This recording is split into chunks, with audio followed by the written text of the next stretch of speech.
Il y a de l'orage dans l'air dans Demain nous appartient. Lors du précédent épisode, Marianne a reçu un foulard en soie de la part de Sébastien.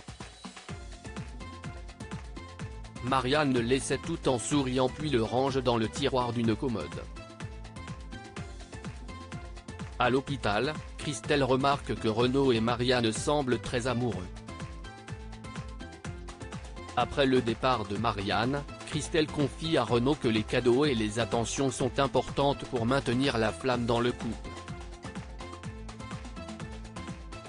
Renaud comprend alors que sa femme a reçu un foulard récemment. De plus, Christelle lui apprend que Marianne est devenue toute rouge en lisant le mot. En comprenant sa gaffe, Christelle s'éclipse discrètement. Renaud retrouve Marianne et écrit un message devant elle à Sébastien. Il lui propose de prendre l'apéritif le soir même à la maison. Gênée, Marianne s'insurge et pointe du doigt qu'il est jaloux. Au cours de la soirée, Renaud se montre très tactile avec sa femme devant le procureur. Renaud propose à Sébastien de lui faire rencontrer Claudine, une retraitée célibataire qui devrait lui plaire. Demain nous appartient épisode du 27 mars. C'est le grand jour pour Manon dans Demain nous appartient. Elle fait son premier jour en tant que gardienne de la paix dans votre série préférée. Mais surprise, un personnage fait son grand retour, Jules. Nordine est agacée et Martin accepte de l'héberger volontiers. Une onde de choc envahissait, Alma Guérin est décédée. Benjamin, lui, est toujours hospitalisé et reste sous surveillance. Anéanti par la mort d'Alma, il relate avec émotion ce dont il se souvient à Sarah. En arrivant chez lui, il a retrouvé Alma ligotée et c'est là qu'il s'est fait assommer par le tueur. En se réveillant, il a vu le tueur abattre Alma devant ses yeux. Benjamin explique que le tueur a voulu aussi le tuer sauf que son arme s'est enrayée. Au commissariat, les enquêteurs font le point. Martin indique que cela fait 3 fois que le tueur se fait prendre et il craint qu'il ne récidive rapidement. Dans la clé USB retrouvée chez Chloé, Georges découvre qu'il s'agit d'un goodies offert à Noël au bar des Amis à Lille, en 2020. De son côté, Lisa s'en veut du meurtre d'Alma. Elle regrette d'avoir abandonné l'enquête. Cependant, Georges souligne que cela n'aurait rien changé.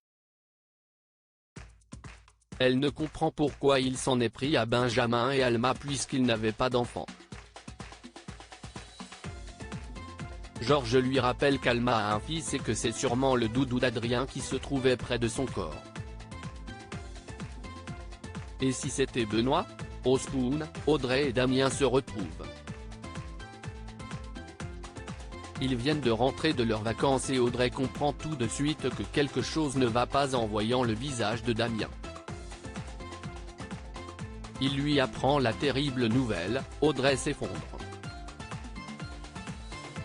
À l'hôpital, Georges interroge Benjamin dans Demain nous appartient. Ce dernier confirme qu'il s'agit bien de la peluche d'Adrien. En larmes, Benjamin tente de se rappeler certains détails. Il se souvient d'une musique de dessin animé ainsi que d'une cicatrice sur le torse du tueur. De plus, Benjamin confie à Georges qu'il parlait d'avoir un enfant avec Alma. View this post on Instagram à post shared by Demain nous appartient @dna-batf1. Au lycée Agnès Varda, la nouvelle de la mort d'Alma provoque une vive émotion. Jordan est sous le choc. Benoît se rend à la police et affirme avoir remarqué la présence d'un homme près de chez Alma la veille. De plus, Il se souvient que le rôdeur avait une voiture noire. Il assure que ce dernier était toujours présent lorsqu'il a quitté Alma. Benoît pense être suivi par le tueur et craint d'être la prochaine victime. Nordine lui conseille de voir un professionnel si cela perdure. Lisa reprend du service, bien déterminée à arrêter le monstre d'Argenteuil.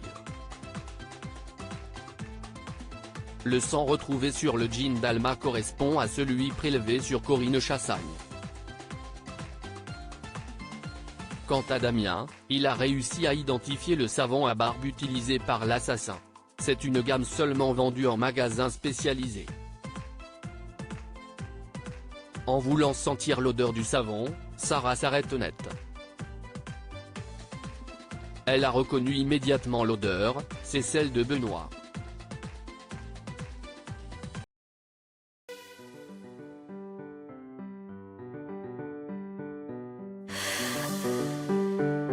나